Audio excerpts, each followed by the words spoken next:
जय श्री राम बच्चों। आज हम जो हमारी ये सीक्वेंस और सीरीज इसकी जो इससे रिलेटेड आज हम एक नए कुछ क्वेश्चंस देखेंगे। ठीक है, तो यहाँ पर देखो पहला क्वेश्चन है the sum of all natural numbers from 100 and 300 which are divisible by 4, which are divisible by 4, 4 से divisible the sum of all natural numbers from 100 and 300। हमें सम कैलकुलेट करना है, हाँ सम कैलकुलेट करना है, we have to calculate the sum. Okay, sum of all natural numbers from 100 and 300 which are divisible by 4, जो 4 से divisible है। ओके, कहाँ से कहाँ तक? 100 से लेकर 300 तक। ठीक है, 100 से लेकर 300 तक जो 4 से डिविजिबल है। 100, 104, देन 108, ऐसे करते करते 300 तक। ठीक है, हमें इन सारे नंबर्स का सम निकालना है। ठीक है, अब पहले हमें पता होना चाहिए कि पूरे कितने नंबर्स है, तो उसके लिए अपन nth टर्म का फॉर्मूला यूज करेंगे। nth term is equals to a plus n minus 1 into d, ये फॉर्मूला अपन ने यूज किया। अब देखो nth टर्म मतलब ये लास्ट वाली टर्म, ये कितनी है अपने पास? 300 है। 300 a कितना है हमारे पास? देखो 100 है अपने पास, प्लस नंबर ऑफ टर्म्स वो तो पता नहीं अपने को, -1 इंटू डी, डी कितने का रहेगा? 4 का रहेगा। अब देखो 100 को इधर शिफ्ट करो, 300 minus 100 is equals to 4n minus 4। अब इस -4, अब यहाँ पर देखो, यहाँ पर 200 आ रहा है, ये 4 इधर शिफ्ट किया तो +4 हुआ, देन 4n, तो यहाँ पर 204 upon 4 is equals to n। अब 4 से इसको डिवाइड करिए तो कितना आता है? नंबर ऑफ टर्म्स 51 आ रहे हैं। कितने टर्म्स है पूरे 4 से डिविजिबल? 51 टर्म्स है जो 4 से डिविजिबल है। अब हमें इसका सम निकालना है। ठीक है, अब सम निकालने के लिए हम फॉर्मूला यूज करते हैं, sum is equals to n/2, then first term plus last term. अपने पास दो फॉर्मूलाज होते हैं सम के, एक होता है n/2 in bracket 2a plus n minus 1 into d, ये एक फॉर्मूला होता है, और दूसरा फॉर्मूला होता है sum is equals to n/2 in bracket first term plus last term. ठीक है, अब यहाँ पर देखो नंबर ऑफ टर्म्स कितने अपने पास? 51 है, तो 51 अपॉन 2, फर्स्ट टर्म कितनी अपने पास? 100 है, और लास्ट टर्म देखो, लास्ट टर्म 300 भी डिविजिबल है तो 300। ठीक है, अब देखो 51 अपॉन 2, यहाँ पर देखो 100 प्लस 300 यानी 400 होगा। 400 इसको 2 से डिवाइड करेंगे तो 51 इंटू 200 बनेगा। ठीक है, अब देखो 200 को 51 से मल्टीप्लाई करिए, 51 0 ज़ा 0, 51 0 ज़ा 0, 51 2 ज़ा ये आएगा 102। तो इसका सम कितना होना है? सम जो 51 टर्म्स का होगा वो होगा 10,200। Hope that you have understood. कितना आ रहा है इसका आंसर? 10,200। ठीक है, अब अगला क्वेश्चन।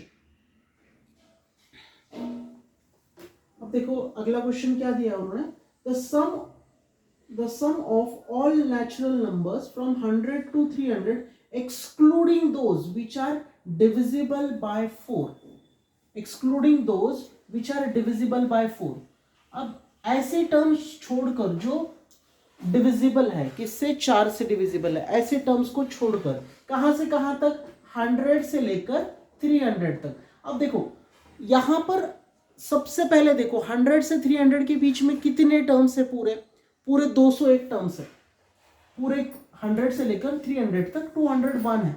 अब लोग बोलेंगे सर क्या बात कर रहे हो, यहां पर तो 200 ही होंगे, 201 कैसे हो रहा है? क्योंकि 100 भी डिविजिबल है तो 100 को भी कंसीडर करना पड़ेगा, तो 201 नंबर से 201 नंबर में से 4 से डिविजिबल कितने टर्म्स है? तो वो है 51, तो 150 में से 201 में से 51, तो 150 टर्म जो है वो ऐसे है कि जो 4 से डिविजिबल नहीं है।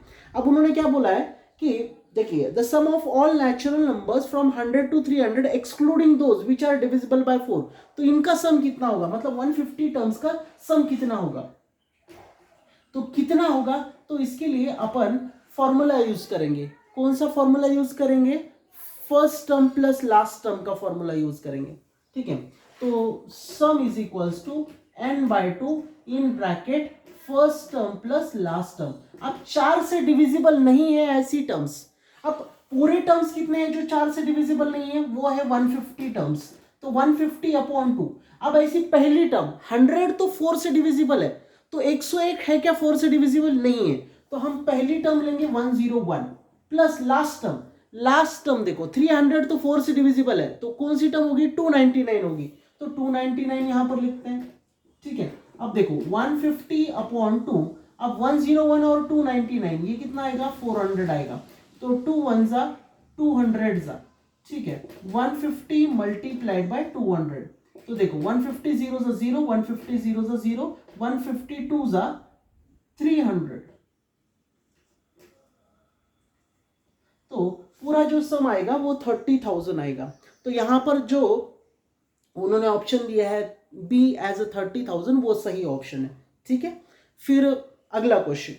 ठीक है, sum of all natural numbers from 100 to 300 which are divisible by 5। अब 5 से डिविजिबल कितने नंबर से वो अपने को कैलकुलेट करने, 100 और 300 के बीच में। ठीक है, तो सबसे पहले देखिए, सबसे पहले हम कैलकुलेट करेंगे कि कितने टर्म्स ऐसे हैं जो 5 से डिविजिबल है। तो अब देखो यहां पर डी अपने पास होगा 5।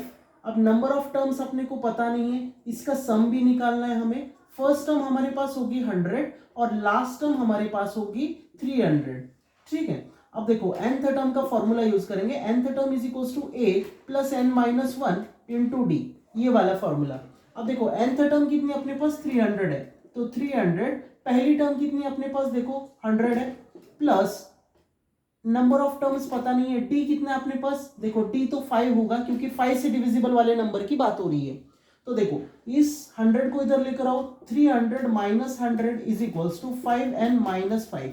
अब क्या करेंगे? देखो 300 में से 100 चला गया तो 200 बचा, ये 5 इधर आया तो प्लस 5 बना इज इक्वल्स टू 5n। अब यहां पर आएगा 205 upon 5 is equals to n।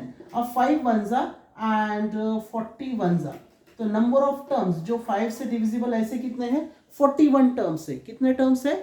41 terms है।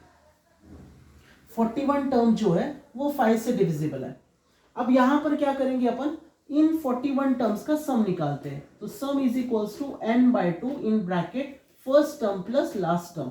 अब देखो टोटल टर्म्स 41 है अपॉन 2, यहां पर देखो फर्स्ट टर्म कितनी है? 100 है, लास्ट टर्म कितनी है? 300, क्योंकि 100 भी डिविजिबल है और 300 भी डिविजिबल है।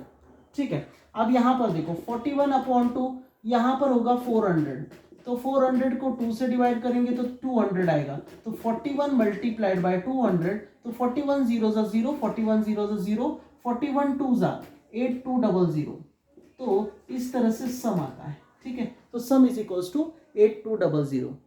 Hope that you people have understood this. Okay, अगर नहीं समझ में आया तो वीडियो को फिर से एक बार देखिए। Okay, thank you so much.